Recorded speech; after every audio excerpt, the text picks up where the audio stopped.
Good afternoon, everyone. So, today we are going to look at derivatives. Last class, we were looking at structured financial products, which we had yesterday. So, this was what we went through. We went through what a structured financial product is, what are the basic characteristics that you can see in such a product, what gave the way to actually start this kind of a financial instrument in the first place was the problems that we saw relating to the mortgages. So that led the economy or led the people to actually develop, engineer a certain kind of an instrument using the process called securitization. Okay, and then we moved into what are the steps or how does this securitization process actually work, theoretically at least. Okay, and there we saw there is a entity. You have three entities in the securitization on a basic level. Who are the three? You have an originator. Originator is the person who had that asset in their books, who wants to get rid of it by realizing the cash that it's tying up. Okay, and then they are transferring this asset to an entity called special purpose vehicle, SPV.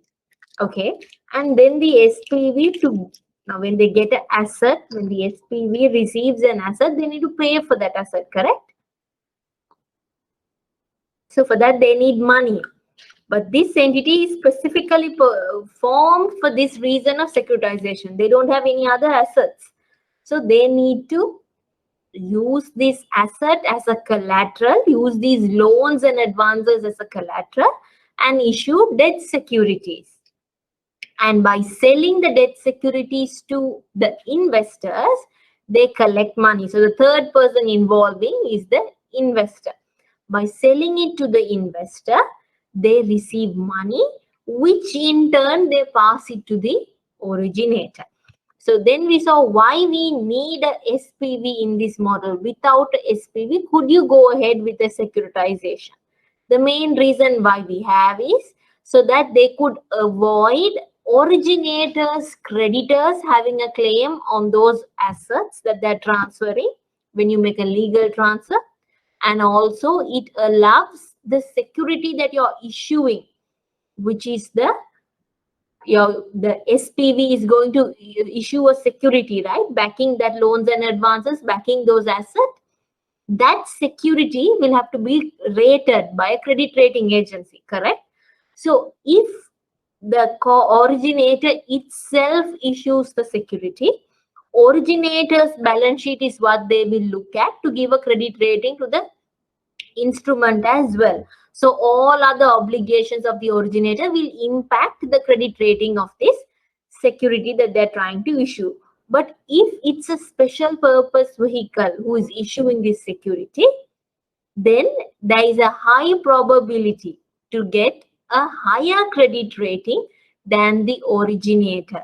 So for these two reasons, having a special purpose vehicles helps in the smooth process of securitization. Then we saw the benefits of moving to securitization to an originator, to the investor, and to the economy as a whole. Okay. Another concept that goes hand in hand with securitization is tranching. Why do you separate the instrument that you're issuing in tranches? Because the asset which you are using as a collateral for these instrument could be of various risk categories. Now, for example, let's say a bank has loans and advances, housing loans.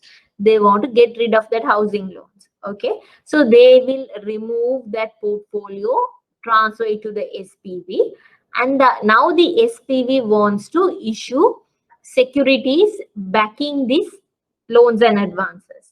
But inside those portfolio, they know there are differing levels of credit risk.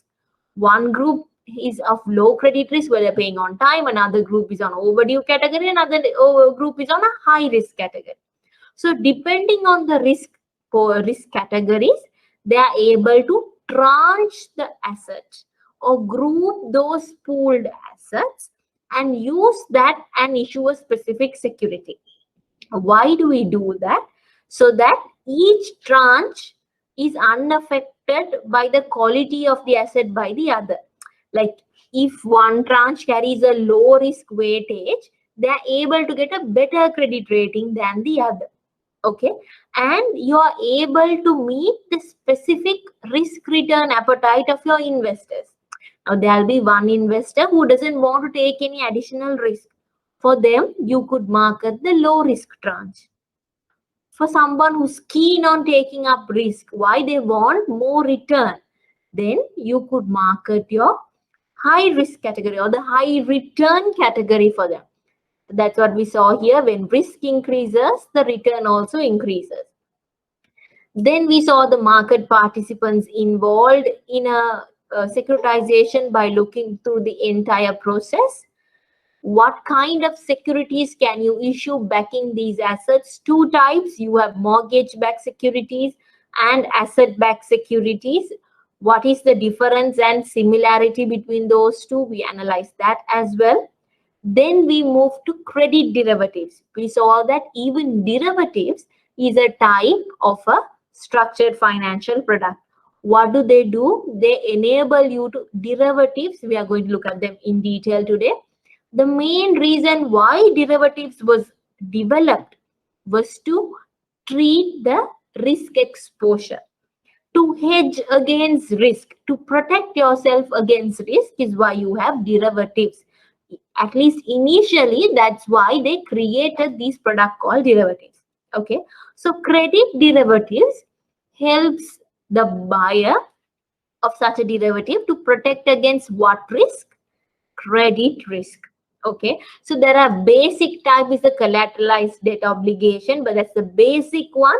The most specific credit derivatives are the credit default swap, where you are able to transfer the credit risk exposure to a protection seller, but the protection buyer, the initial investor, even though they transfer the credit risk to the protection buyer, they're still exposed to counterparty risk.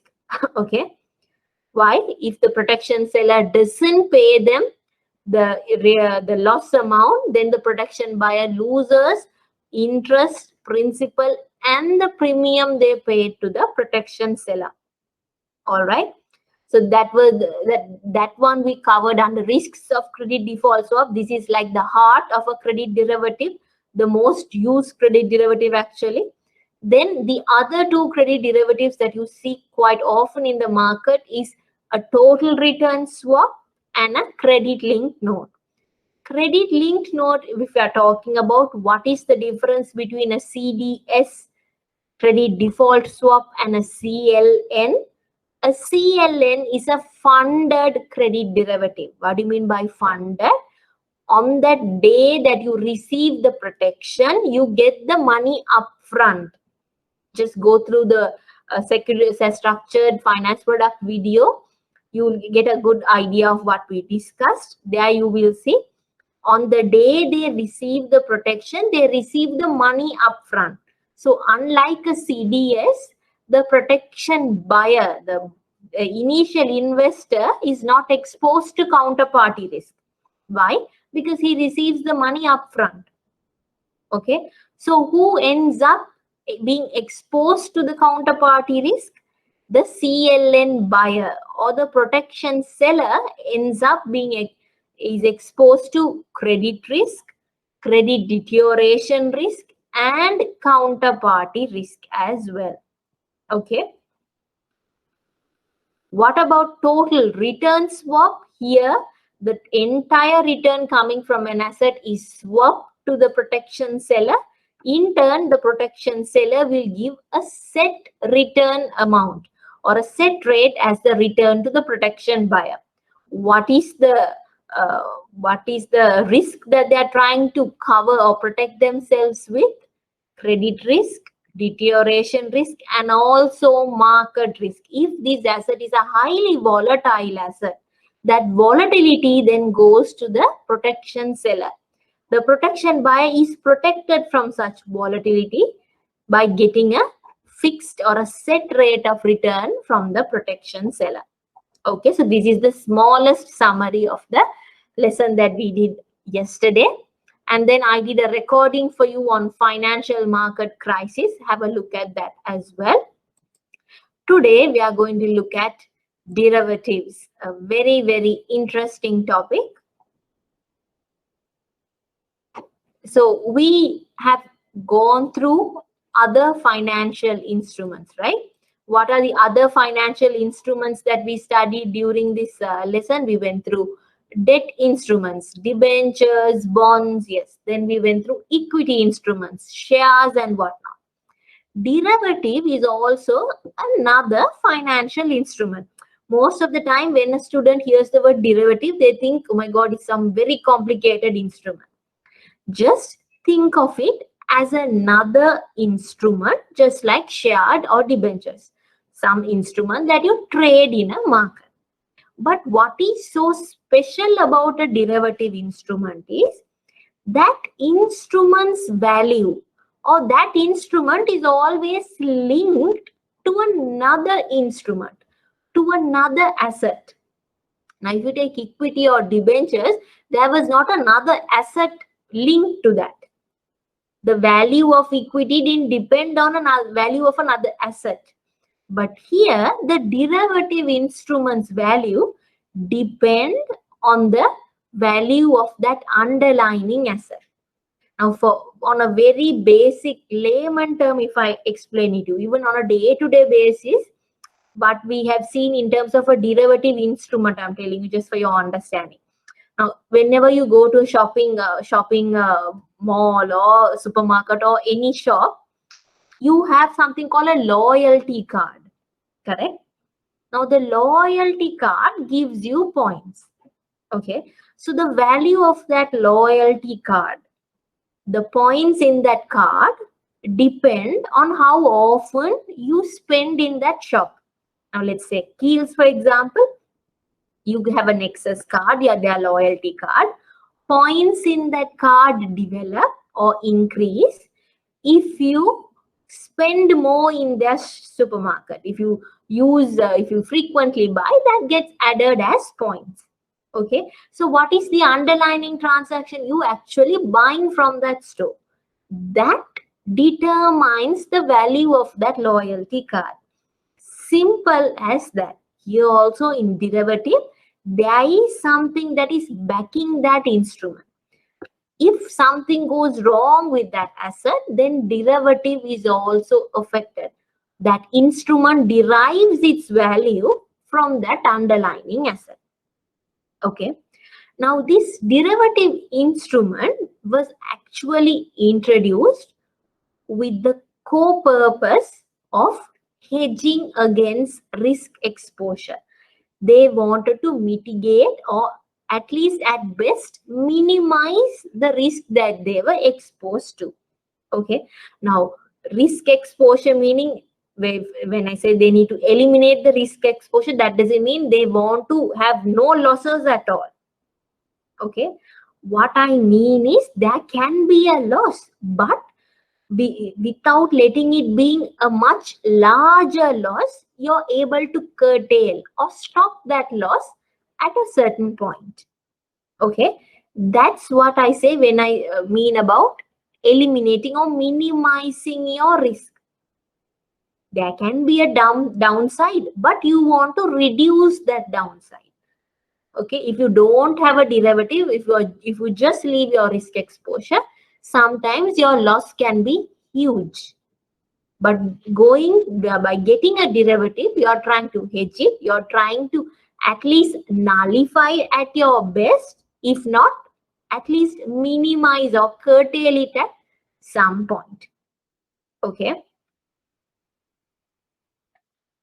Derivatives, we saw again at the before class, I covered this as well. Derivatives are primarily used for hedging purpose. But something that started for hedging, over time, they realized, look here, it's a good chance of earning high profits as well. Now, for example, for a importer, okay, what does the importer do? They need to, let's say he's importing vehicles, so he needs to buy the vehicles which are in dollars. Okay, so he needs to pay in rupees. Our exchange rate, if it keeps going in the same trend, depreciating, he's going to, now let's say at the time he placed the order, $1 was only 100 rupees. Assume, okay, 100 rupees. But now it's 200. So when the vehicle actually comes down, for the same vehicle, you have to pay double in terms of rupee. Now, if he has hedged, which means if he had called the bank and say, look here, in 3 months time, I'm getting that vehicle down. Can we fix a exchange rate for that day? And let's say you and the bank talk and you're fixing the exchange rate at 150. You feel, my God, 100 today, for 3 months down the line, I'm booking at 150. Okay, but 3 months down the line, which is now, if you go, you realize, oh my God, bank is selling the dollar at 200 rupees. Thank God I booked at 150. You were able, now you are at a loss again. Why? 100, now it's 150. But it could have been 200. You have now curtailed it to 150. Okay, hedging. Now think about this scenario in another perspective. Other importers who have not gone and got a forward or hedged using a derivative have to pay 200. Now you are at a profit. Why? You bought that vehicle in terms of a rupee term at a lesser value, okay, compared to the other competitors. Now, even if you sell at the same price of the competitor, you will end up with a higher margin. Okay, so speculation was started to stem up from that view as well. With hedging is how the speculation intention came about. In speculation, your primary intention is to increase your return. You're not bothered about the risk. In other words, you might even be willing to take higher risk than the hedger. But all your eyes, your entire view is set on increasing your return. For a hedger or someone who bought the derivative for hedging purpose, the focus is on, okay, I need to reduce my risk. I need some kind of a certainty. That's why I'm going for a derivative. Okay. Here, the intention is the difference. Arbitrage is another chance. Arbitrage gives you the opportunity to get a short-term profit. By having a small price anomaly, you're able to get a better price or a better return. Now, this is a short-term profit. Okay, short-term, and it is riskless. Without taking an additional risk, you are getting some additional profit. Now, this is very short-lived. Arbitrage opportunities comes only on a occasional basis when there is some inefficiency in the market. If the market doesn't work according to fundamentals, then it allows you or gives you an opportunity to go for an arbitrage. Okay, a derivative can be used for all three purposes, and these three purposes differ according to the users or the person who's buying the derivative buyer's intention. For what intention are they getting it for makes the difference. Then we see the main categories of a derivative: forward, futures, option, and a swap. We are going to discuss them in detail today. Okay. Now, a forward contract. Now, this in Sri Lanka is one of the most common derivative that you will see. If you take Sri Lanka, you can see forward and even swap with a bank very often. Very rarely you see futures and options. But if you have time, visit the Bombay Stock Exchange, the site. There you could see the Indian Stock Exchange actually has more financial products than us. They already have, I think, futures and even options trading in their market. Okay, so our market is something that still needs to develop to reach that stage. So forward, if you are in a bank, it should be very, very easy for you to comprehend.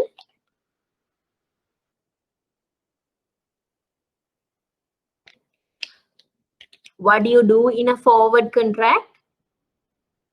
In a forward contract, you agree either to buy something or to sell something at a specific date and at a specific price.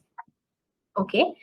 Now, this contract that we enter into is a binding contract. You have to honor it. You can delay it, but now even for you to delay it, both of them have to agree to delay it.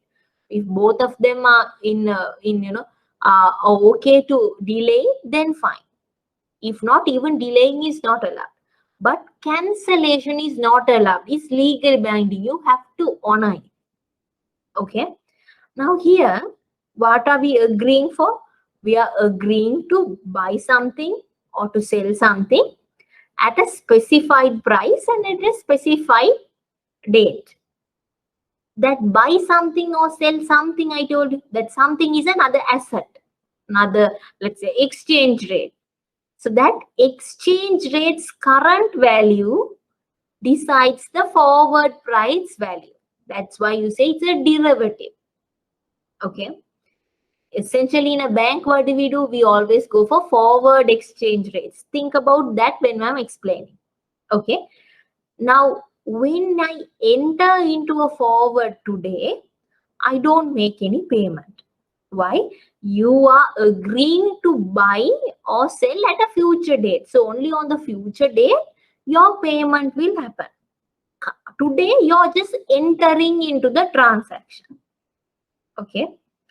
Now, if I'm entering into the transaction with another party to buy or sell something, my requirement is going to be different from one of your requirements. Example, in the same branch, you might have one customer who's coming to import a vehicle which is $10 million. You might have another customer coming to import a vehicle which is only $1 million.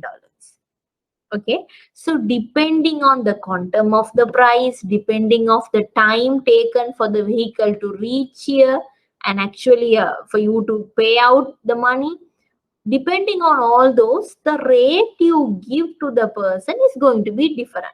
Now that 10 million vehicle would, let's say, is assumed to come to Sri Lanka in a 1 month time. That 1 million vehicle will take another 6 months to come. So all these factors are important to come to that contract. Why? The counterparties should agree on the price and the date. So the price I agree with you, the date I agree with you is not the date and the price I am going to agree with someone else. Why? Their requirement is different. So forward contracts are highly customized. Depends on the customer's requirement. Okay. It's not a standard product. A product that I sell to you cannot be sold to someone else as it is. Okay. And due to this, can you trade this financial instrument in an exchange? No. It has to be traded in what market? In a over-the-counter market. Remember what over-the-counter market is? There you directly contact with your dealer or broker and get your requirements sorted. You don't have to come to one central place. It's a decentralized arrangement. You can approach them and get your requirements sorted. Think about, again, the exchange rate situation. That customer coming to get a 10 million, to import a 10 million vehicle, they don't only have to approach my bank. Let's say it's Sampath. They don't only have to approach Sampath. Same can be given at HNB. Same facility can be given at Bank of Ceylon. Okay. But think about the share market. Can you buy share from anywhere else? No, you have to come to the Colombo Stock Exchange. So here also forward contracts occur not in one place, in a decentralized location. That's why These are traded in over-the-counter markets. Now, the terms of a forward trade depends on what asset is backing that forward contract, the quantity, the date of delivery, and all of this will some way or other influence the price that you're trying to exchange. Now, for example, let's say both of them are coming to buy a vehicle, open a LC for a 1 million car. Okay, but one car is coming in 1 month, one car is coming in 6 months. When all other factors are normal, what forward rate will be higher? Obviously, the 6-month forward rate might be higher. Why? Longer the period, longer the uncertainty involved. So, without considering any other thing, we can assume, come to a reasonable assumption that the 6 months time, due to the higher tenor, they might have a higher rate. Okay. Now, usually the seller of the contract. Now, when you come into a forward agreement, usually that forward agreement is done by a bank. Okay, why? Because each person has a very differing requirement. A bank is able to customize. It's one of their jobs to customize and cater to that requirement, right? So when they approach the bank to get a contract, that contract is sold by the bank. Okay, so what do they contract at? Okay, we are entering into a forward to you. We are willing to sell you the dollars at that agreed rate. So the seller of the contract usually delivers that asset, whereas the buyer of that contract is committed, important word, committed, obligated to receive that asset on the due date. Okay, remember that. So in short, the seller is in a short position for that asset. The buyer of the forward is in a long position for that asset.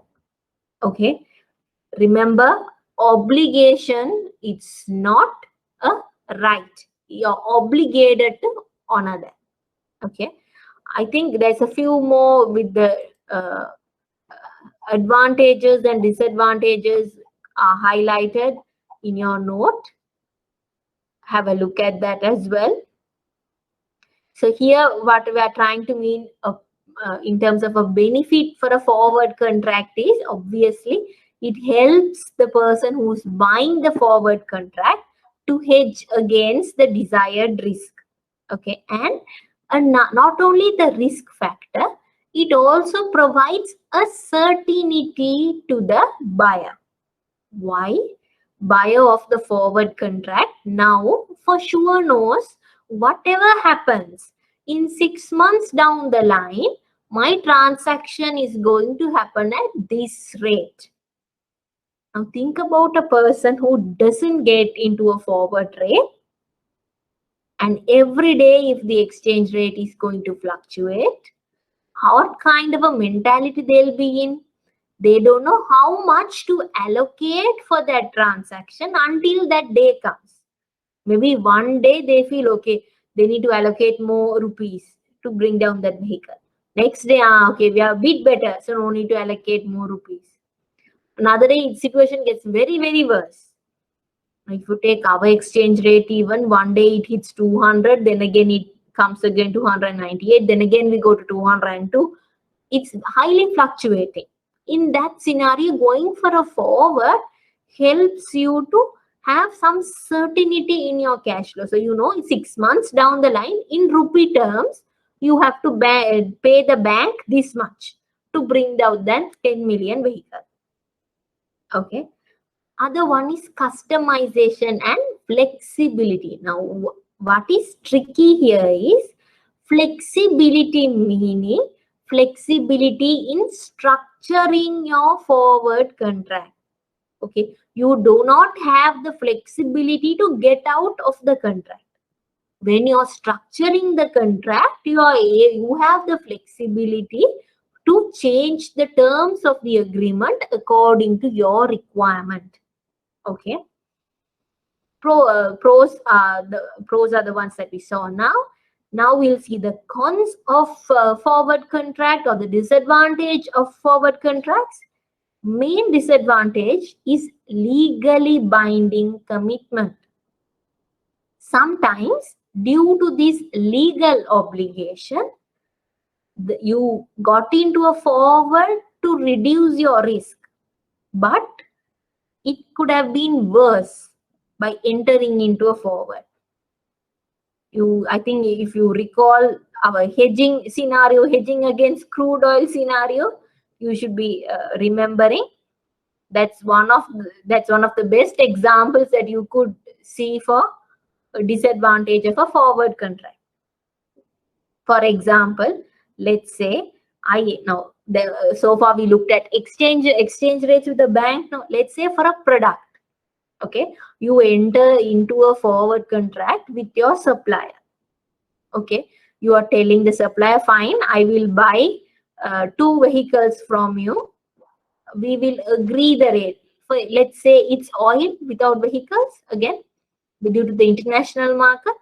So you agree with your supplier to bring down oil at 200 rupees per barrel in 1 month's time. Okay. Assume current prices is 150. You feel price will continuously increase at 200, above 150. So you agree in 1 month's time, I will bring down 1 barrel at $200. For your excellent luck, let's say crude oil in the market is now collapsing. From 150, the price has come down to 100 and now it's closer to $60. What's going to happen? Can you back out now? Can you say, look here, world market price is $60. I can't pay 200 for you? It's legally binding. You have to honor your contract, purchase at 200. Again, has the benefit of, now again, see the positive of it. You are sure that you have to pay 200. That certainty is there. You are able to customize your requirement.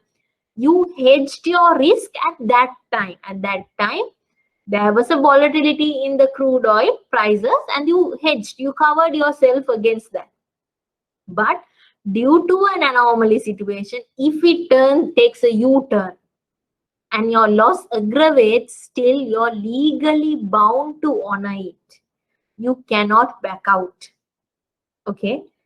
Saying that, there are certain instances due to a large loss where the counterparty might come in and say, look here, I cannot honor this for you. The loss is very high.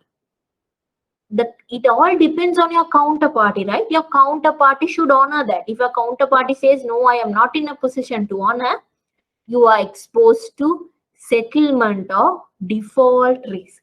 You will have a penalty charged on the counterparty who's defaulting, but there is a possibility for such a risk happening. Okay. Difficulty in finding a counterparty. Now, if you're entering for this transaction or this forward with a bank, yes, it's very easy for you. But let's say it's a commodity related forward contract. You will need to get a person who's willing to offer you that forward contract according to your requirement.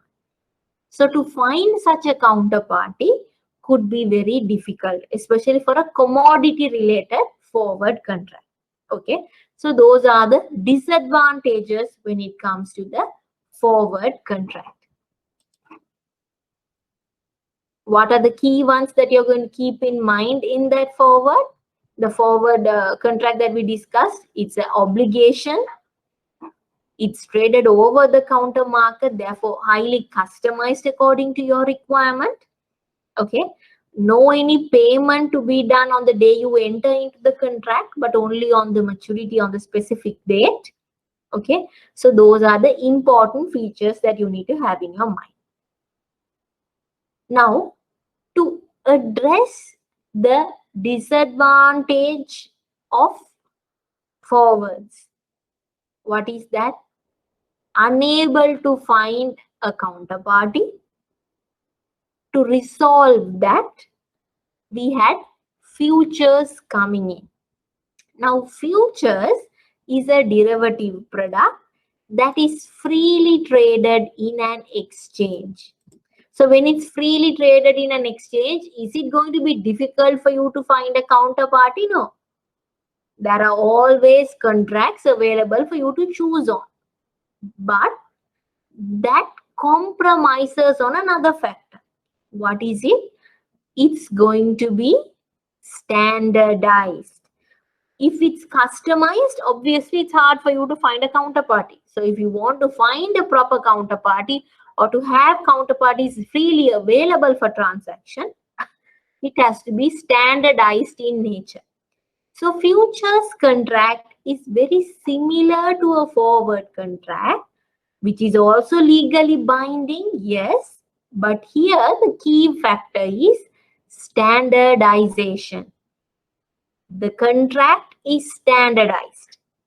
There is a specific quantity that you can purchase. Now, if you take shares, it's not customized, right? If you want, can you buy half a share? If you want, can you buy 3/4 of a share? No. Anyone, the minimum is 1. Okay. Or the multiple, 1, 2, or 3. The whole number is what you will go for. You can't go for fractions and the decimals. Okay. Here also, it's standardized. The package or the lot is on a standardized size that is available. And due to this standardization, they are able to trade this financial instrument. What is this financial instrument? Futures contract through a organized exchange. So through, just like a stock exchange, through an exchange, there are buyers and sellers who are willing to trade these futures. Now remember, futures contract and just futures both refer to the same thing. Okay. Now this futures is considered to be less risky than a forward. Why? Forward, you're specific, you're only exposed to one counterparty. Okay. Now here in a futures contract, it's an exchange. You're able to trade your position as well easily. So it's considered to be less risky than a forward. But what is different again compared to a forward is futures is traded in an exchange, correct? Now think about a share market, the stock exchange. Every day, the price of the share fluctuates, correct? So the futures prices also fluctuate daily.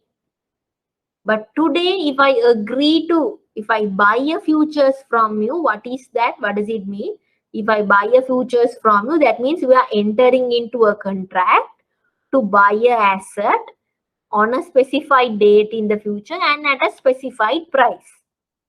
Okay, so tomorrow that specified price can change, but I have already contracted with you today, maybe in 3 months down the line to materialize this. But every day the futures price will change. Remember that, because it's a share, right? Think about this value. In a stock exchange, today's price is 10 rupees for a stock. You buy that stock at 10 rupees. Tomorrow, what's the price of that stock? It's going to be, let's say, 11. You are holding that 10 rupee stock with you, but current value is 11. Okay, just like that in futures, the day you purchase, you agree the price that you're going to buy it at or sell it at. Okay, but daily in the exchange, the prices of the futures will fluctuate.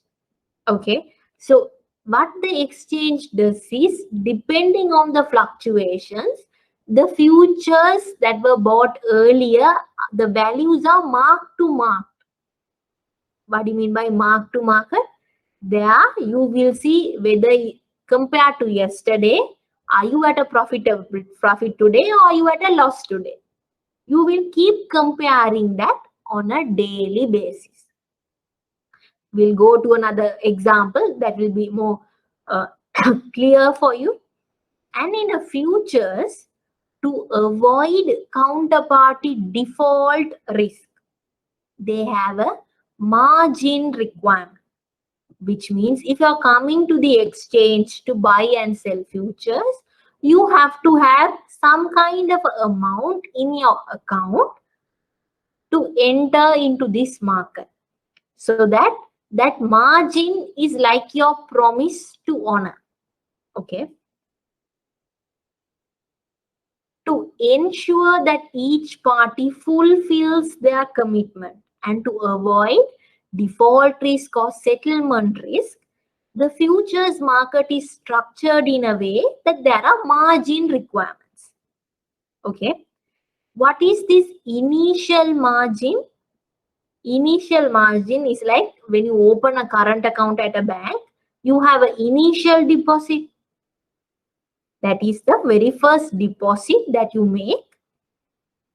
That is the, on opening, that's the amount that you are going to keep it as. Okay. Now this initial margin varies from the contract type. Depending on the risk of the contract and the value that you're buying, that initial margin will vary. So in a futures market, the initial margin is decided by the broker who's involved. Okay.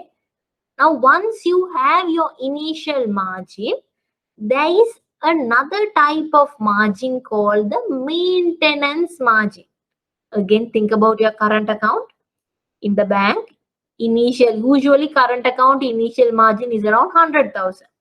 But what is the maintenance minimum balance?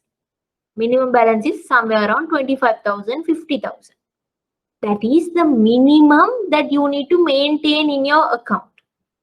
If the value goes below that, you will get a penalty or a charge. Okay, just like that here also you have an initial margin, and then the exchange sets a minimum margin as well. Look here, this is your initial margin, but maintenance margin is at this position. The margin cannot go below this at any point. If it goes below that point, or if it goes below the maintenance margin, then you receive a call from your broker. What is that call called? Margin call. Look here, you're breaching your maintenance margin. Please refill. Okay, please refill. That is the margin call that you receive. So the amount by which you're going to replace is called the variance margin. Now let's visualize this. Initial margin is higher than the maintenance margin. Okay. Now when there are daily mark to market, due to the daily mark to market, you might have some losses. We'll go through that in an example. Okay. So when you get those losses, you have to bear them through your margin account. Okay. So your initial margin will reduce. Let's say it goes below your maintenance margin. Then what happens? You receive the margin call. Once you receive the margin call, you need to top it up. You need to again bring it back to your initial margin, and this topping up amount is called the variation margin. Remember the name, what initial margin is, what is maintenance. When you go below maintenance margin, you get a margin call. To what is that? What does that margin call say? Look here, you need to top up your account by the amount which you top up to reach the initial margin is called the variation margin. Now remember, now let's say initial margin is 300 rupees, let's say. Maintenance margin is 200 rupees. Now due to losses, initial margin of, let me go to paint, it's a bit easier for you all to again remember. Visualize it. Let's say this is 300. Maintenance is 200. Due to some situation, this margin has now dropped to 150. What would be your variation margin? Not 50, 150. The amount that you need to top up to your initial margin is the variation margin. Okay, so many students get confused and say 50 just because they think, okay, this is the minimum, so just by maintaining the minimum it's okay. You have to bring it down to the initial. Why? The margin can go up to maintenance. They allow you to reduce, but once it goes below, you need to top up to the initial position again. Practically think about this. Okay, if they allow you to top up only until maintenance, what's going to happen? Next day, if you have a loss, again it's going to create a margin call. Why? You just topped up to margin, you just bought it to 200, again another 20 rupee loss, you're going to be at 180 below margin, again a margin call. Rather than that, by topping out to the initial margin position, again you're able to reduce until 100 rupees, and then if it goes further down, you get the margin call. Okay, this is how the margins work in a futures market. Now we are going to see how can this loss come, or what is this mark to market. Okay, now think about, assume on this particular date, this is the price of cotton futures. What do you mean by cotton futures? It's a future is a legally binding standardized contract. Let's say the lot size is about 100 bushels, 100 bushels of cotton. One bushel is 90.75 today when you buy. You have the date of purchase of this cotton bushel is 3 months down the line. Okay, in 3 months, you contract to buy it at 90.75. Okay, so cotton futures give you the right to buy cotton at that agreed price. All right, so there is a buyer purchasing the cotton futures at 90.75, and there is a supplier or seller who's selling this future. Okay, tomorrow when the market open, let's say now the cotton futures is at 93.75. Now who is benefiting? The buyer has bought a future at a lesser price than what it is today. Today it's 93.75. Yesterday it's 90.75. Who is benefiting? The buyer is benefiting. Why? They were able to buy at a lower price. Who is facing the loss? The seller. If he didn't sell yesterday at 90.75, today they could have sold at 93.75. But already he has agreed at 90.75. So he is facing a loss. Loss of $3. Buyer gets the profit of $3. The loss of one party becomes the profit of the other counterparty. Okay, now this loss amount, okay, this loss amount is deducted from the seller's margin and credited to the buyer's margin. Okay,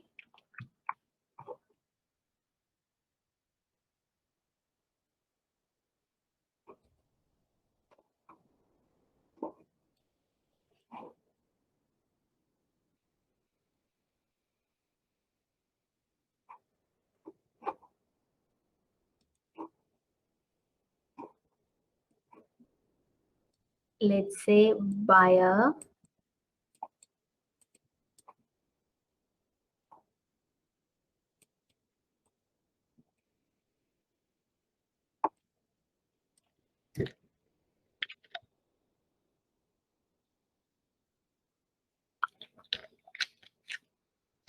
so let's say depending on this transaction size, the broker decides your initial margin is $30.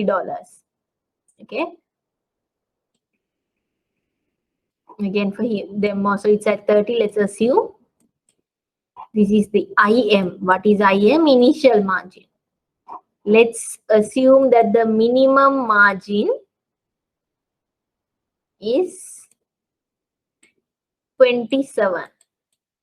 Okay, $27. Now, what happens? Buyer who contracted at 90.75, next day the same is valued at 93.75. Now the buyer is at a profit. Why? He bought at a lower price. Seller is at a loss. He sold at a lower price. So the seller's account will have a $3 removal. The buyer's account will have a $3 added. So buyer will have 33. Seller will end up at 27. Still, not a requirement to go for margin call. Why? It didn't go below margin. Okay. Now next day, price is at 90.25.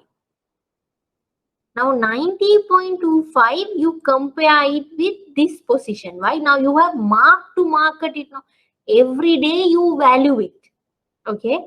Now the price has declined. Price has declined by $3.5. Now yesterday's profit was given to the buyer. Now today the buyer needs to give that $3, and now this is even below the price he had contracted. 50 cents below the price. So who is facing the loss now? The price has reduced, right, of the futures. So reduction in the price is essentially a loss to the buyer. For the seller, it's a profit. Why? Our price is reducing. I contracted at a higher rate. So then buyer will receive $3.5 and seller will receive $3.5 and buyer will pay the $3.5. So every day this transaction will be marked to market. Why? Until the day of expiry, the gain is recorded in each of their accounts. Let's assume in this example, there was a $4 profit to the buyer and the seller had a $4 loss. 26 below margin call. Sorry, below maintenance margin.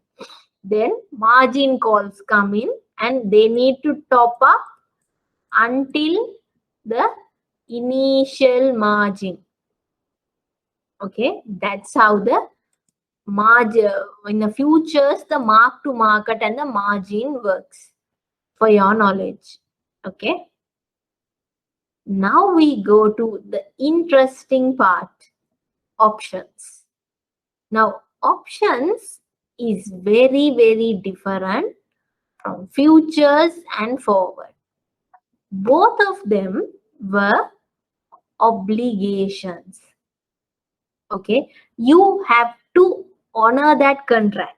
Now, for example, in a futures, let's say now our example of cotton bushels.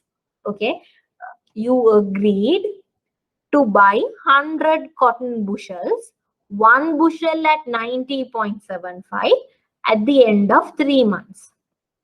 Okay, so at the end of 3 months, you actually have to buy 100 bushels.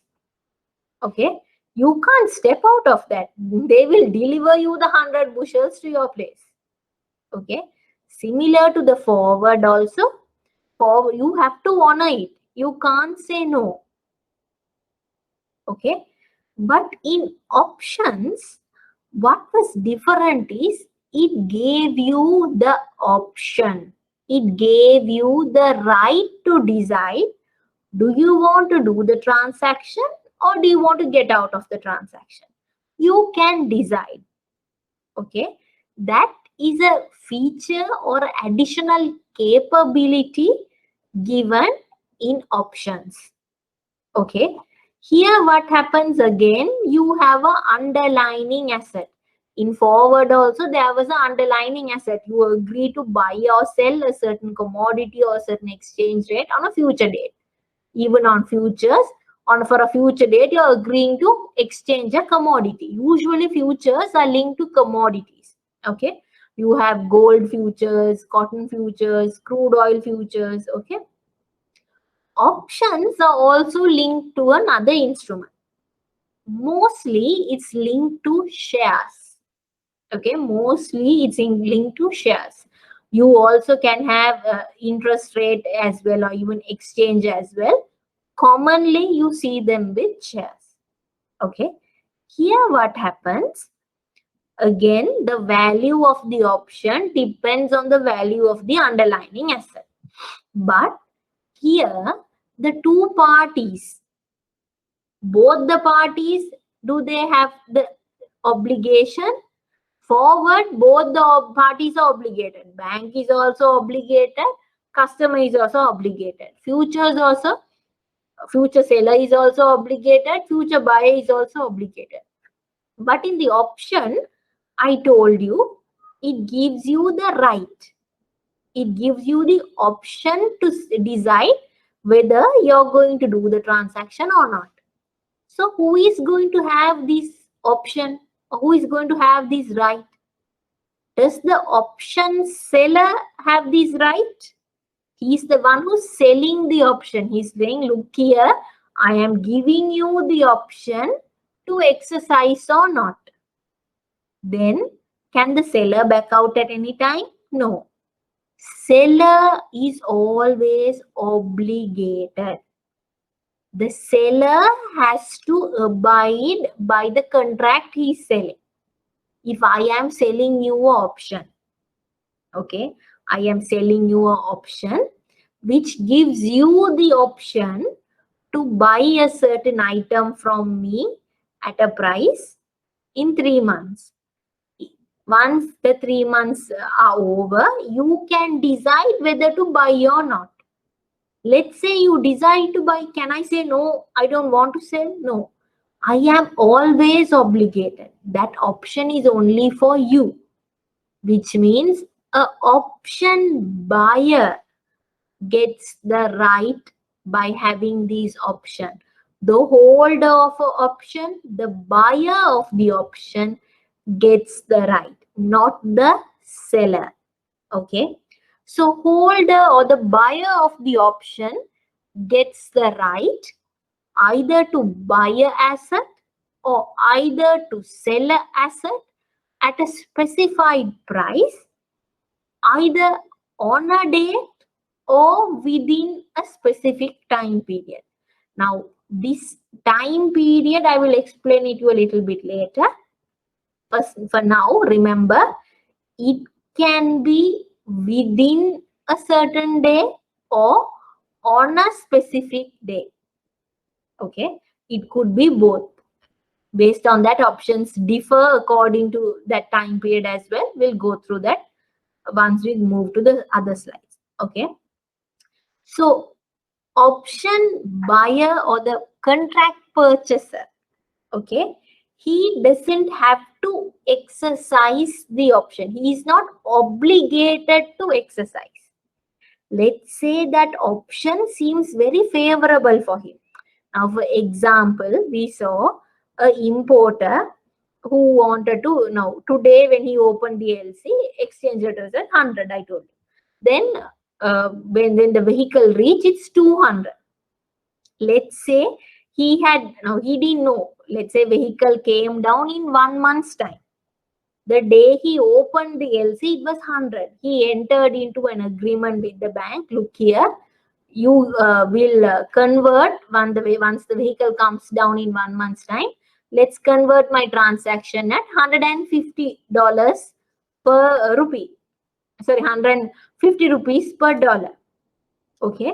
Now let's say this agreement is an option that the bank has given to me, saying, okay, in 1 month's time, you have the option to buy dollars from the bank at 150 rupees per dollar. Okay.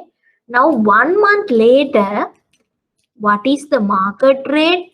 For $1, I need to pay 200. Now, I have the option to buy $1 from the bank at 150. So is the option favorable for me? Yes, I can buy it at a lower price. Same dollar in the market, it's 200, but I have the right to buy from the bank at 150. So if it is favorable for me, I will definitely buy dollars at 150. Let's say 1 month down the line, the rate is not 200, it is 90. $1 is 90 rupees now. But you have an option with the bank to buy it at 150. It doesn't seem favorable. Why should I buy from the bank at 150 when I can buy from the market at 90? Then you inform the bank, no, I don't want to exercise my option. I will get it from the market itself.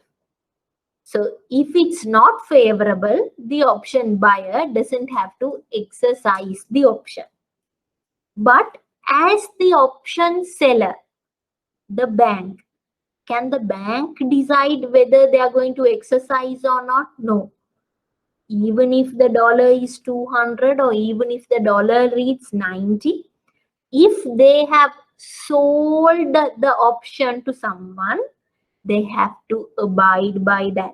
So they are obligated to buy or sell the financial instrument or the asset if the buyer exercises their right. Okay. Now, there is this additional benefit now. Additional benefit that the other party is receiving from this. Why? The option buyer has the liberty to choose. Okay. Therefore, option always comes with a commission, with a premium to be paid. And this premium is upfront. Now, you are buying that option today, it's at $100, $1 is 100 rupee, and I am buying the option from the bank to buy the dollar at 150 rupee in 1 month's time. Okay, it's not a contract. If it's a contract, I have to oblige for that. Okay, then even the other counterparty knows that this buyer cannot back out. Even the futures, it's same. But here, it's the option. The contract seller doesn't know whether the buyer is going to exercise or not, but he needs to be ready. He cannot default. So he might have to hold or reserve that asset until that maturity date. So for that, he needs to get some kind of a return, correct? So the day you purchase the option, you pay something called an option premium to the option seller. Why? Now he has to, now when he's selling the option, it comes in exchange for option premium. If you are the bank, I am buying the option to buy dollars from you for 150 rupee per dollar. I buy that option and I have to pay you the option premium. Okay, I will pay you $10 as the premium. Why? For 1 month, you have to maintain $10 million in your books by the end of the month, because I might choose it or I might not. Let's say I don't choose it, then for 1 month, you holding that $1 million in your book is not going to get any return for you. In a forward, it was different. I have to buy it.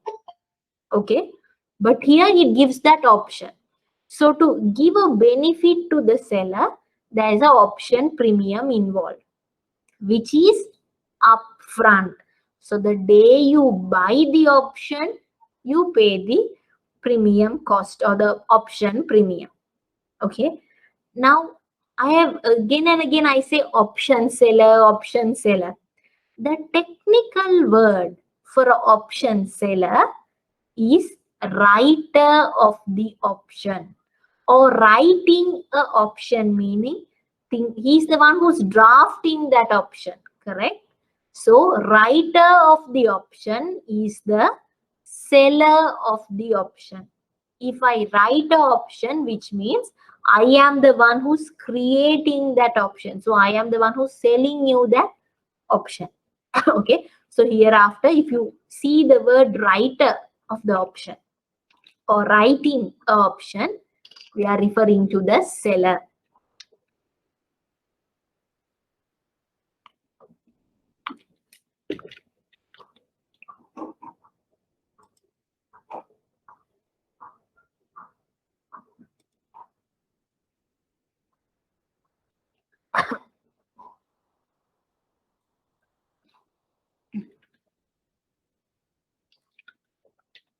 So the types of option can vary according to several bases.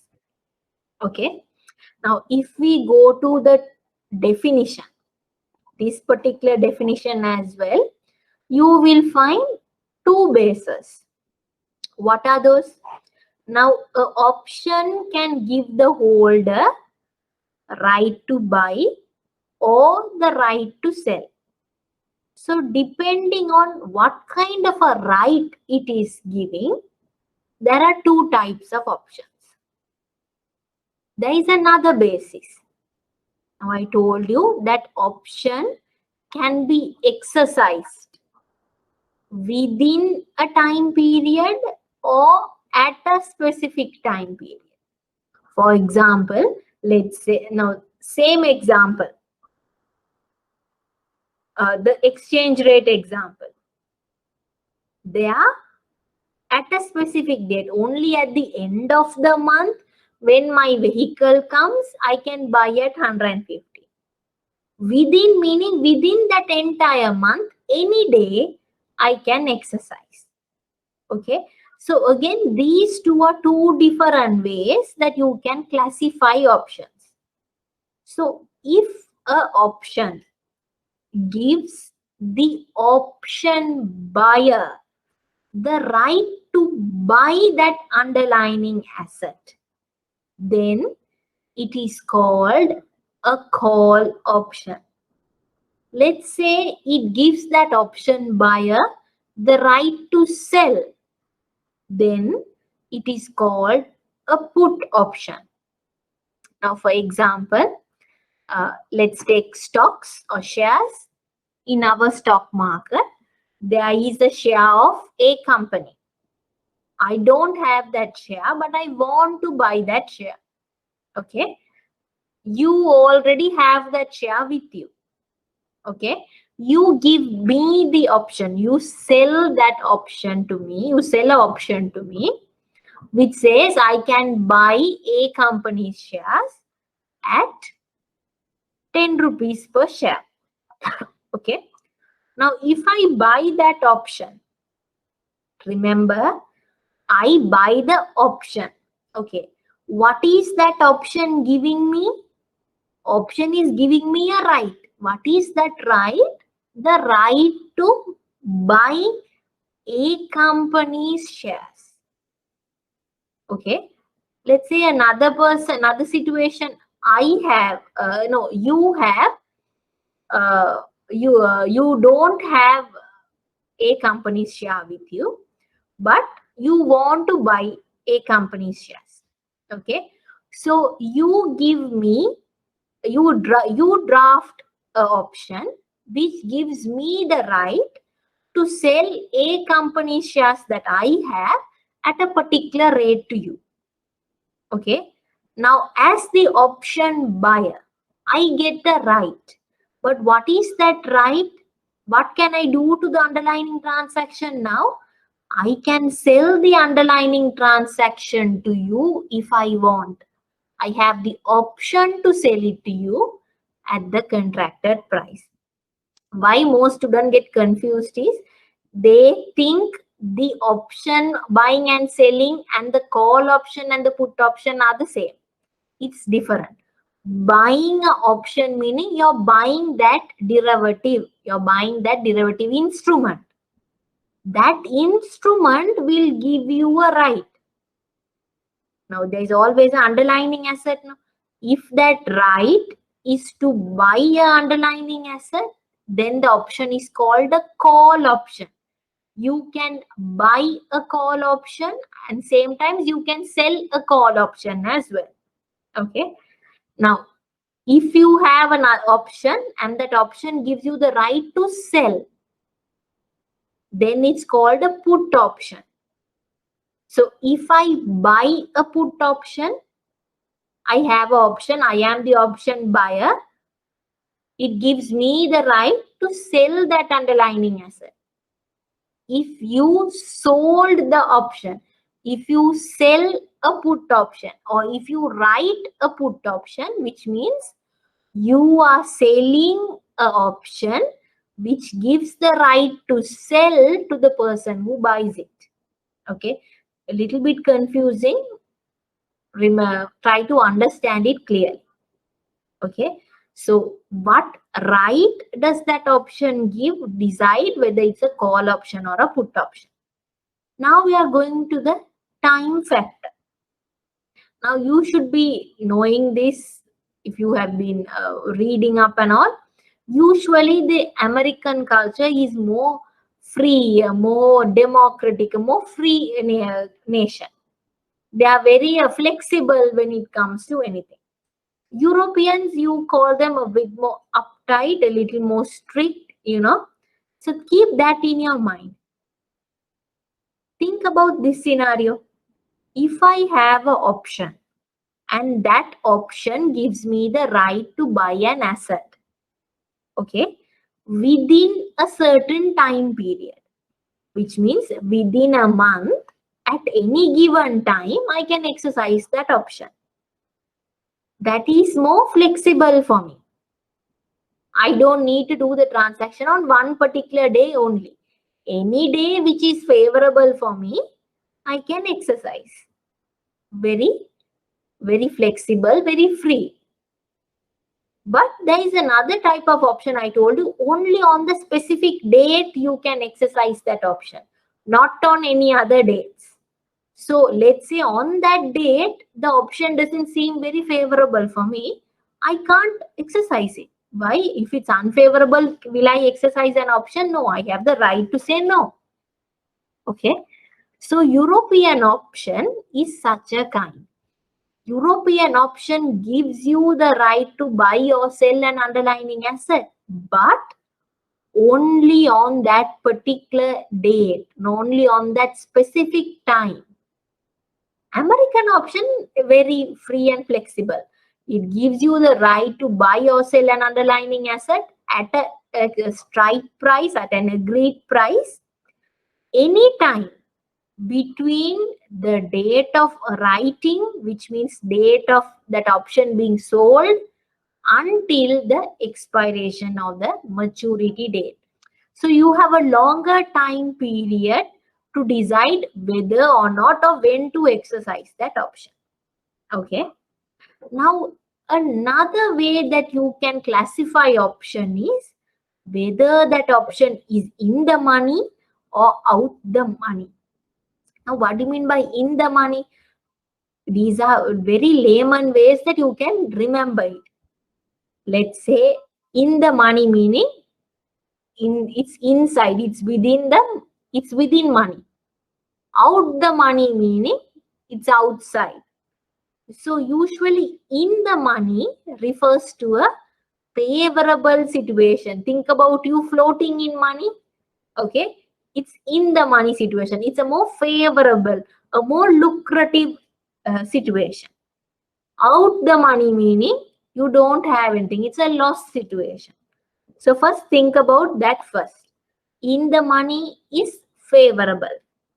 Okay, which means you're at a profit. Out the money, you're out of money simply. Okay, so that refers to a loss situation. Now, whether an option is in the money or out of the money depends on the type of that option, whether it's a call or a put option. Okay. Now,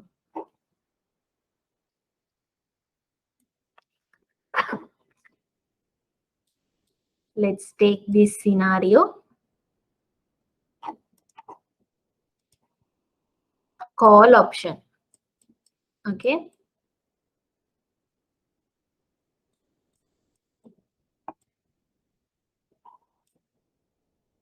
Strike price or the agreed price. In option, you call that the strike price. The price that you agree for is 50 rupees.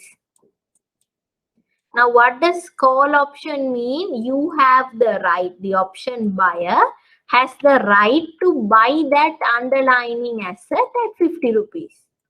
Let's say it's a share. Okay. And currently the price is 40 when you bought this 50, when you bought this option, and you can exercise it in 1 month's time. Okay. Option, the share which was at 40 rupees, let's say on that, by that time it has reached 60 rupees. Okay. So when you go to the market today, the day you have to exercise your option, the market price of that share which is underlining that option is 60 rupees in the market. Okay. But now, as the option buyer, you have the right to buy this share at 50 rupees from a person. Is it beneficial for you or not? Obviously, it's beneficial. Why? You can buy at a lesser cost. So if it's a profitable situation for you, why it's profitable? You can buy at a low cost now. Then it is in the money call option. Whenever the market price is higher than the strike price in a call option, it's called a in the money call option. Why? You are at a profit. Now think about the other scenario. It was at 40 when you bought the option. It continues to be at 40, or let's say it has come down. It's still at 45. Let's assume.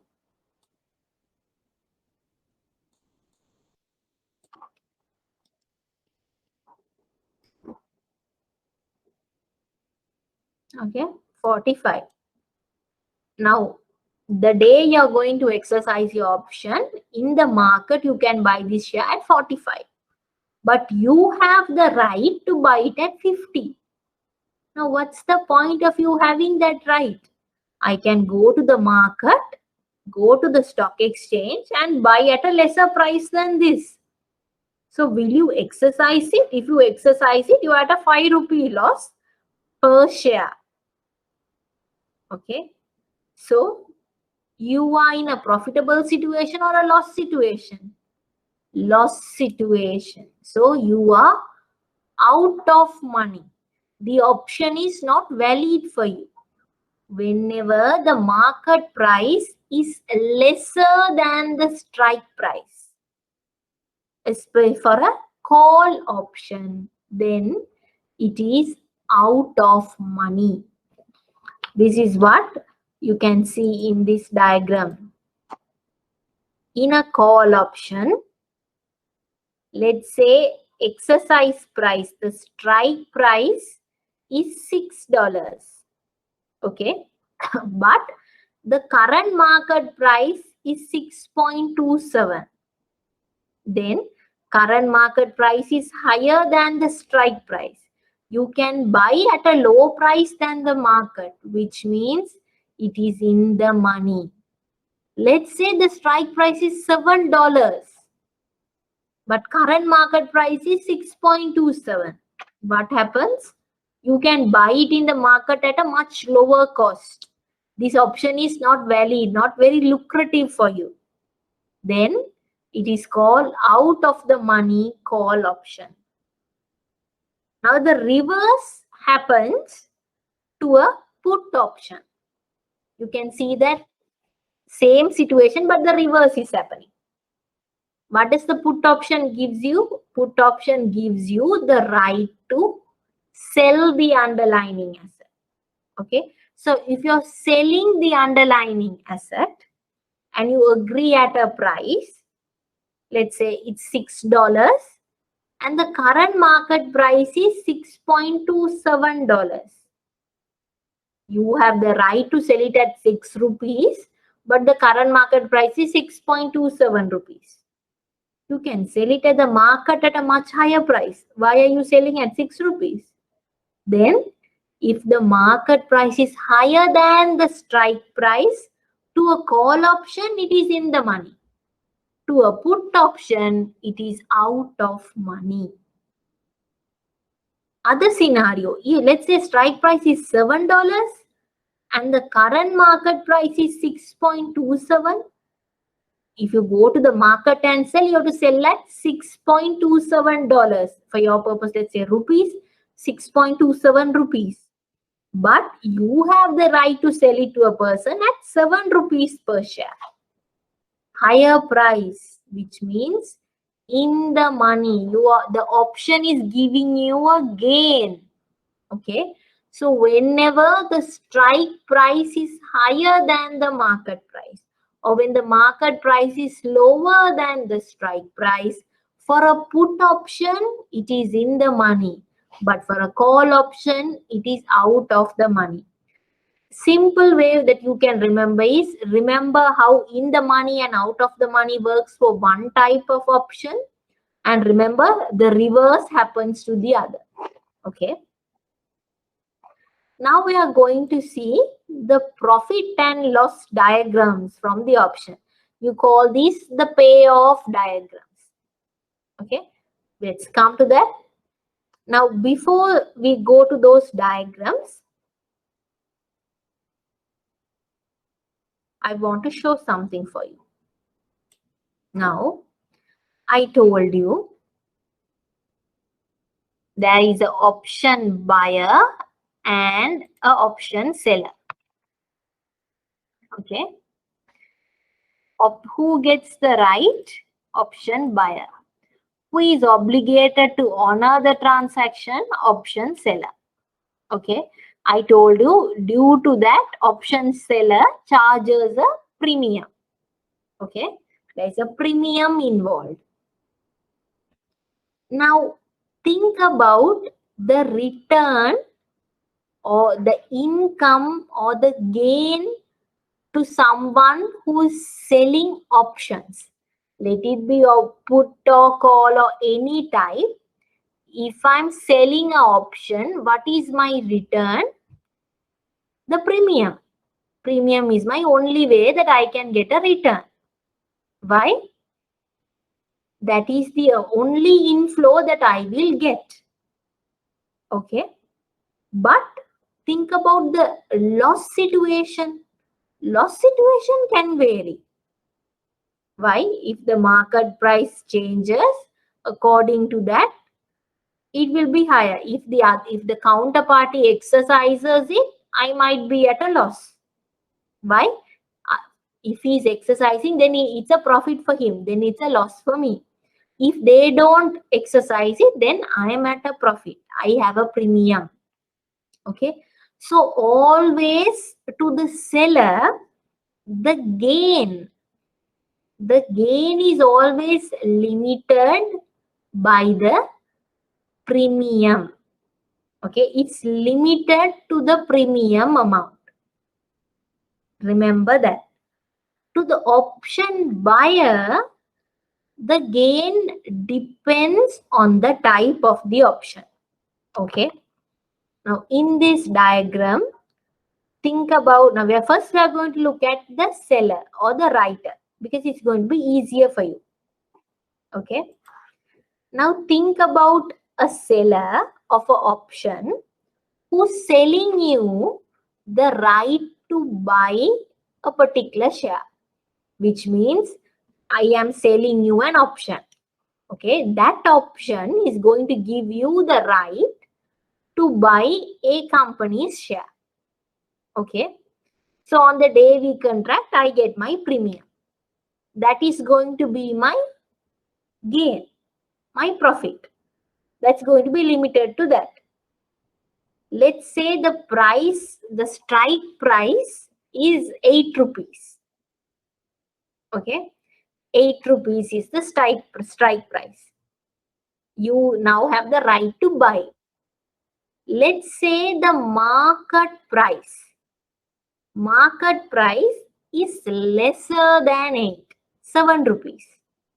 Will you exercise the auction? Will you exercise the option? No. Why would you buy from me at 8 rupees if you can buy from the market at 7 rupees? Then you won't exercise. Then what is my gain? The premium. The entire premium is my gain. Let's say the price increases in the market. Now it goes closer to 10 rupees. Now, rather than buying from the market at 10 rupees, you can buy from me at 8. Which means you are at a profit and I am at a loss. So, to a seller of a call option, when the market price goes above the strike price, then it creates a loss. Okay, but if the market price is below the strike price, then it is a gain to the seller. Easier to put that here. Here, this is the strike price. So from until this point, you are at a profit, and then from thereafter, you are at a loss. Okay. This is the significant point, that's a turning point.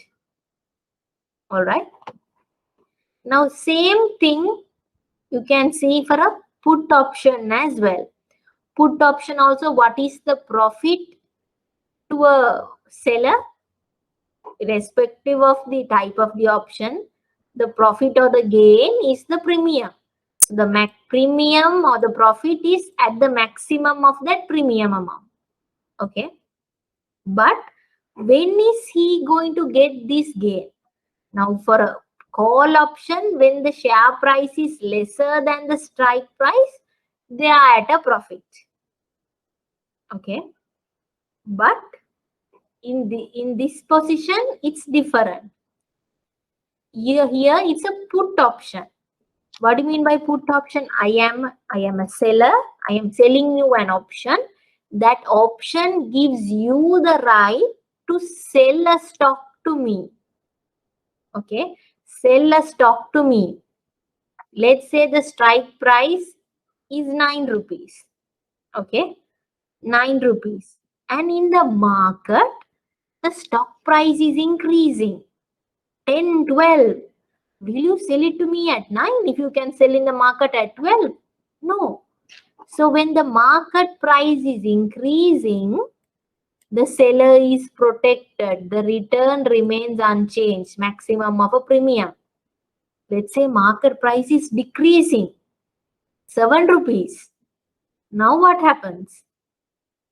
You will definitely exercise. In the market, if you sell, it will be at 7 rupees. But now you can sell it to me at 9 rupees.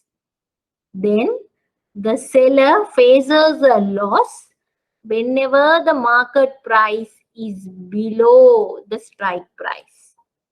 Okay. Now the same situation, if it's a loss, as I told you, if it's a loss to the seller, it's a profit to the buyer. If it's a profit to the seller, it's a loss to the buyer. The opposite works. So opposite of this diagram is what you see here. The mirror image. I'll explain it to you. Now to a buyer, okay, buyer of an option, he has two options, right? Either to exercise the option or not to exercise. If he doesn't exercise the option, what is the loss? He can avoid incurring a loss by buying that asset. Yes. But what is the other cost he has to incur by buying the option? He has to pay a premium, right? So the maximum loss to a buyer is the premium that they need to pay. Okay, so that's why the loss is capped at this position. But it doesn't go beyond even below this. Okay, but the profit is on the uprise. It depends. So if it's a call option, okay, call option, if you are the buyer of a call option, gives you the right to buy a stock in the market. If you can buy the stock at 10 rupees and the option gives you to buy the stock at 8 rupees, obviously you will exercise the option. Why? It's a profit for you. It's in the money for you. So if it's in the money, you are at a profit. This situation. If it's out of the money, if the price is reducing, then you are at a loss, but your loss is capped at the premium.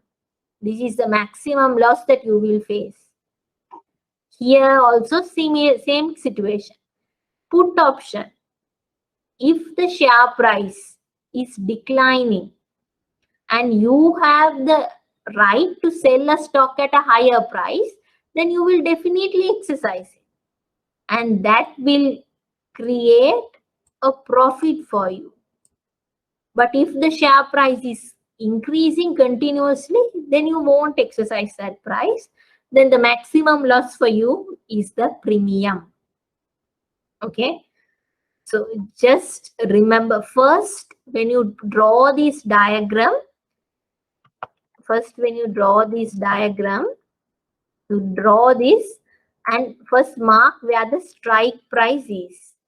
Okay. This is the strike price. This entire axis will tell you the price. Okay. So whether what part is going to be profitable for you depends on the type of the option, whether it's a call or whether it's a put. Okay. If it's a call option and the market price is higher, let's say if strike price is 8, market price is 10, then obviously it's now this part, this is the positive side, now this would be the negative. So this symbolizes a gain, this symbolizes a loss. So from this point, it is a gain scenario that you're talking about. But if the selling price, if the market price is below the strike price, then you won't exercise the option, which means it's a loss for you. So first mark where the strike price is and identify which type of the option to see how the graph works. Practice this at home. I remember even recently they asked for the payoff diagram. In the note, I would have given you elaborately, giving you the examples, giving you the calculations in detail. So when you calculate how it works and everything, read that in detail. Okay. Pricing option premium. So here we are going to see how the option premium differs between options. Now, even before we go through the slide, just on your general sense, can you understand that if an option is a in the money option, let's say that option is giving the option buyer a very good gain, highly likely for that option buyer to exercise this option. Okay. So if he exercises, the option seller is at a loss. Correct? If the probability of the buyer to exercise that option is high, what does it indicate? One, it shows that it's a in the money option. Okay, it's a profitable option to the option buyer. That's why he's going to exercise that. Other one is it is very lucrative to the counterparty.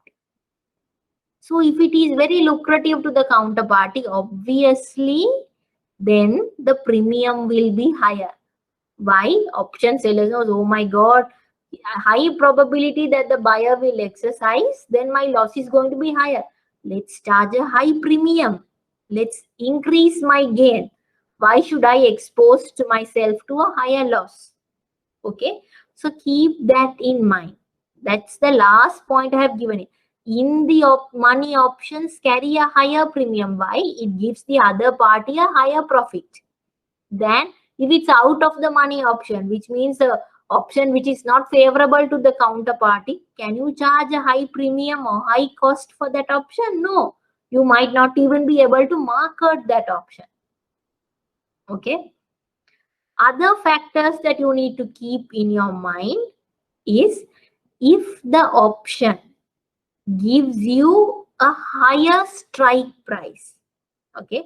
If the strike price is very high, okay, for a call option, will it be favorable? Call option meaning it gives you the right to buy something. Now the right for you to buy something is at a very high price. Will it be lucrative for you? No. Then if the strike price is high, for a call option, the premium has to be low. But let's say the strike price is very high, but the option is a put option. It gives you the right to sell that option. Let's say current market price of a share is 10 rupees. You buy the option, a put option, which gives you the right to sell a share at 100 rupees. Strike price is very high than the market price. Then very, very lucrative for you. Something that's going at 10 rupees, you can sell at 100, which means higher premium. Another factor is when the time to expiry, by certain time you need to exercise the option. Let's say that time is very long. You have 3 months to exercise that option. Then during that 3 months, anytime you might be able to do it. Okay. Assuming that, okay, it's an American option, let's assume. Then higher the time period, higher the premium. Why? Very, very lucrative to the counterparty. Let's say it's a European option and you have to exercise on one particular day. Okay. And that is of a longer period. Then the option premium might be lower. By only on a specific date you can exercise, and that date is very far away. Okay. Then high volatility. All right. If the underlying asset, which means the underlying share, is a highly fluctuating share, one day it goes up, one day it goes down, the volatility in the price is very, very sharp. Then when all other factors are constant, such an option, the option which has such an asset as an underlying asset, will carry a higher premium. Why? Even the option seller can't predict whether it's a profit or a loss. Will the person exercise or not? Why? It's very volatile. So to safeguard themselves, they would charge a higher premium. Okay. So these are the basic factors you can have as a guideline to decide what kind of option will have a higher premium and a lower premium. Okay. Finally, we move to swap. Now, swap is a different kind of a derivative. Here also, your exposure to a certain risk is mitigated. But here, it's an agreement to exchange. Look here, I have this, you have that. Let's exchange. Why? I am willing to take up your exposure. You are willing to take up my exposure. Okay. So let's swap. That's what happens in a swap agreement.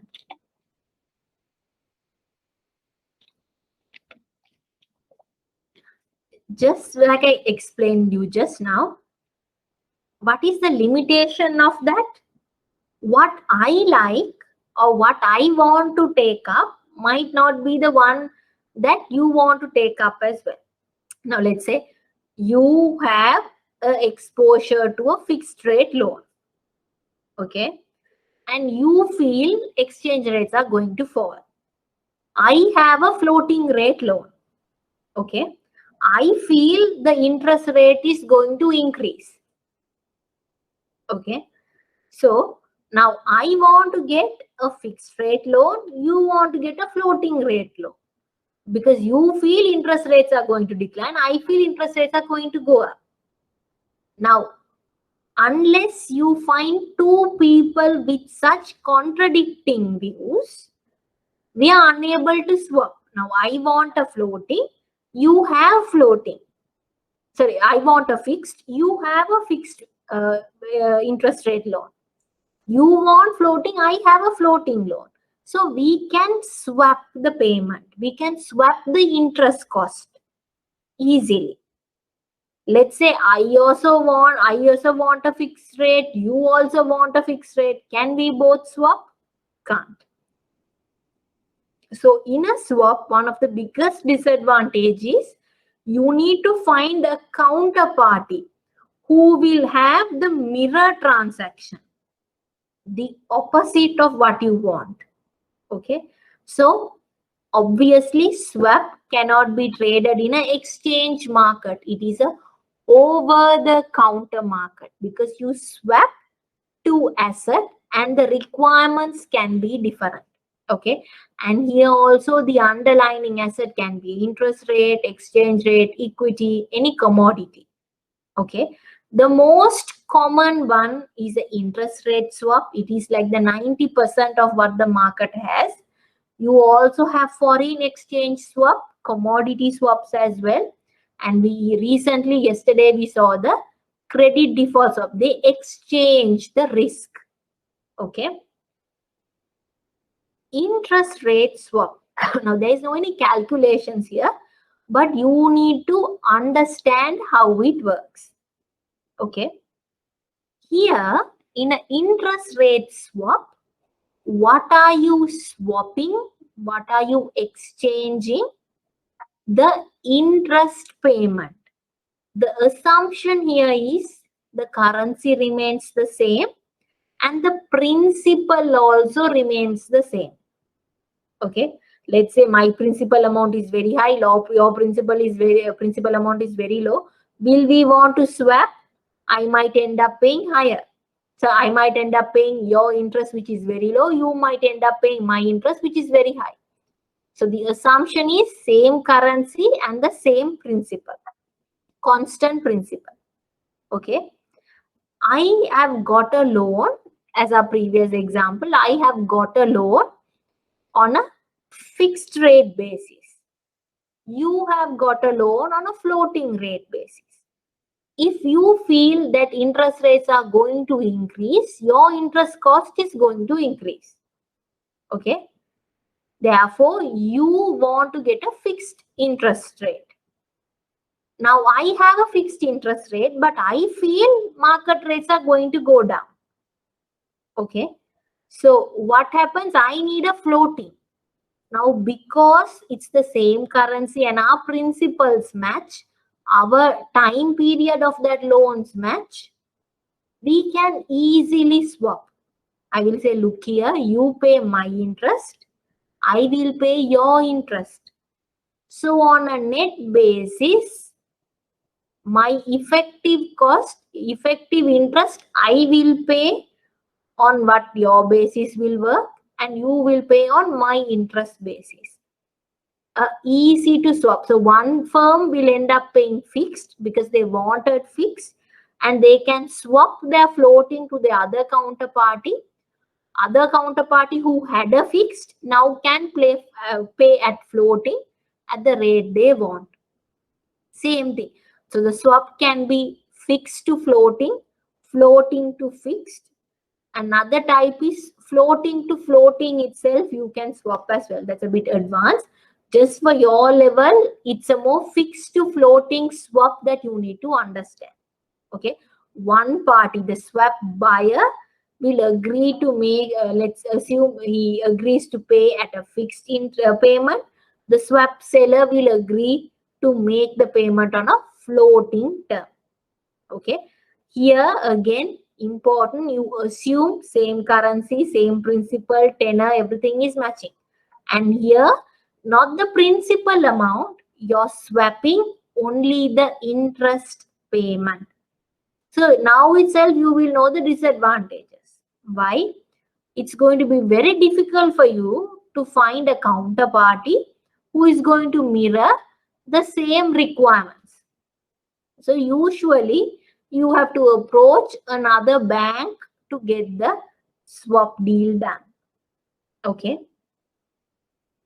You have foreign currency swap as well.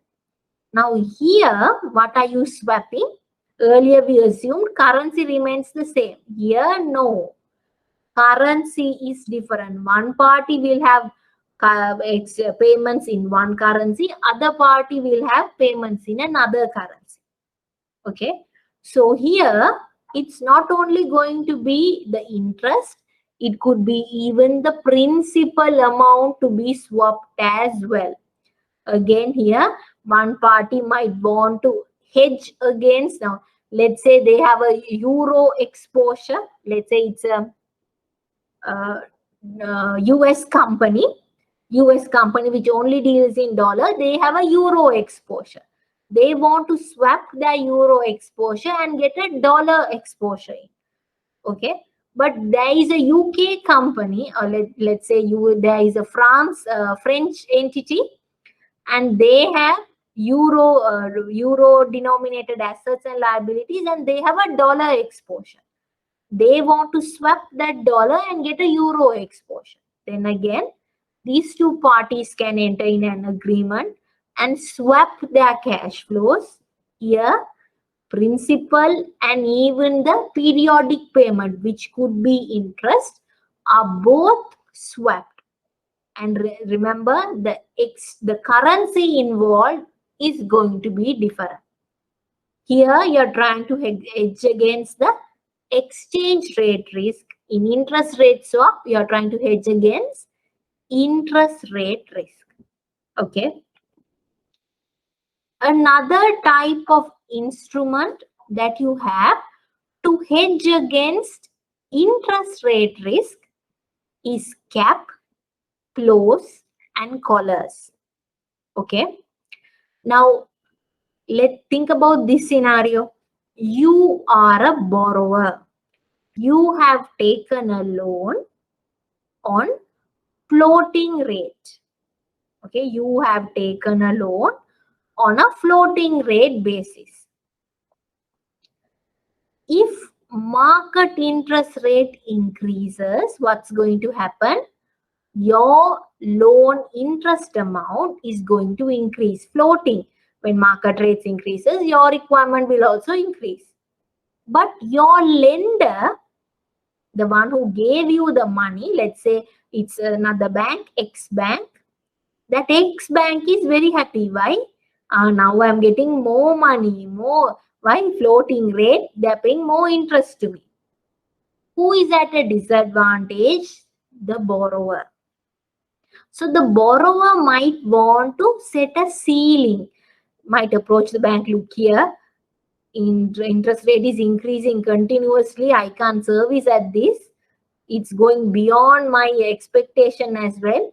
Let's put a ceiling to it. Let's cap it at some level. So assume current market interest rate is 20. You can approach the bank and say, let's cap it at 18. Okay, even though market exchange rate goes above that, your floating rate will reach until 18, and beyond that it will remain at 18. Okay, that is getting a cap. Think about just the cap. That's the ceiling. Yeah, on a head what you place, that's the ceiling of the maximum that you could go for. Okay, what is the interest rate flow? We're talking about the minimum. Now think from the point of view from a lender. Lender has given a loan on a floating rate. Now what's actually happening in our market? Interest rates are declining. Now it has come down to 5-6%. So the lender might approach the borrower and saying, look here, I know it's very favorable for you. Why? Your interest payments have reduced.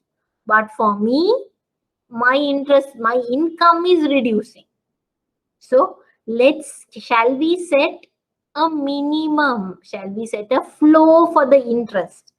So even though the market interest rate goes further down, let's say 3 or 4%, you will continue to pay me at 5%. That is the minimum. You will have a floating, but it won't go below 5. That is a interest rate flow. So on a diagram basis, this is how it will work. If you cap it at 10, even though interest goes above that, this is the maximum interest that you will pay, the borrower will pay. Maximum interest borrower will pay, maximum interest the lender will receive. When it's a flow, this is the minimum interest that the borrower will pay and the minimum interest that the lender will receive. Even though the market rates fall even below, the exposure doesn't hit the counterparty. This is like the minimum threshold. What is a collar? Collar is when you have both. You have a cap and you have a flow. So the movement is restricted between these. It's a collar. So only between these two boundaries, the interest is freely allowed to fluctuate. It cannot go above the cap. It cannot go below the flow rate. Okay. Now here, I have told you buying a cap means buying a call option on interest rate. What do I mean by that? What do you mean by a call option? You have a right to buy something at a given price. Okay. Now let's say strike price is 10 rupees. You have the right to buy something at 10 rupees. And the market price is at 20. It's further increasing. So call option will give you the ceiling. That's why I have explained buying a cap is like buying a call option on the interest rate. It's like you get the right, okay, whatever happens, this is the maximum that you're going to pay for the interest. Buying a flow is like buying a put option on the interest. What do you mean by put option? You agree on a strike price to sell something. Even though the market price goes below the strike price, still you can sell it at the strike price. So buying a flow is like buying a put option. You're able to keep it at this particular level, keep it at the agreed strike price, even though the market rate goes below. Okay. So collar is a simultaneous position. It's like you cover yourself with a cap and with a flow. Now a cap is going to benefit a borrower. Okay. A flow is going to benefit a lender. Now think about this scenario. You are the borrower, I am the lender. Okay. If the market interest rates are increasing, who is at a disadvantage? You. The borrower is at a disadvantage. Lender is very happy. You want a cap. Okay. If you want a cap, you are the one who will buy the cap. You can approach me requesting to sell a cap for you. Okay. So the borrower will buy the cap. All right. The lender doesn't buy a cap. Why? The lender would obviously prefer if there is no cap. Why? It's going to continuously increase. It's the buyer or the borrower who would want that. Think about the flow. Who would want a flow rate? Is it the lender or the borrower? Flow rate meaning, again, rates are continuously declining. Now we are going to fix a minimum rate. Why? If there is no minimum rate, the lender is at a loss. It's good for the borrower. Your interest payment is decreasing. But for me, my income is decreasing. So the lender wants a flow. If the lender wants the flow, who should agree? The borrower should agree. So the borrower will have to sell a flow. Okay. So borrower will buy a cap and sell a flow. So remember the positions that they take. Okay. In terms of a cap rate, they will buy a cap rate to protect their interest, and they will sell a flow to take the interest of the lender. If you can just write it that on the side. Okay. So a collar is essentially you protect on both interests. Both interests are covered. So the interest rate is freely allowed to fluctuate only within this corridor. Okay. So with that, we are done with derivative section of your lesson. You can read the exercises that I've highlighted here. This is just an elaborate practical example in terms of drawing the payoff diagrams. But I think this was also frequently tested, the payoff diagram. So keep that in mind. One of the easiest way is to remember it's the mirror. It's the mirror transaction on what happens.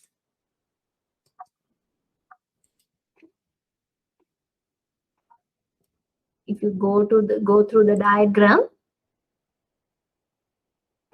it's the mirror transaction. This is the mirror of this. Again, if you turn it on the other way, you get the put option diagram. Okay. Why does it happen like that? A profit to the seller is a loss to the buyer. A loss to the seller is a profit to the buyer. The opposite. Okay. This is a bit more important. In case you have any doubts on this, just let me know. Next week, we are going to focus on Forex. Okay. So we'll be looking at forward rates and a bit more of calculations next week. So we'll meet again next week. I think next week would be our last class. So with that, we'll be winding up our session after that. So that's the only topic left for us to discuss. So we'll meet again next week for Forex. Okay. Thank you so much for listening.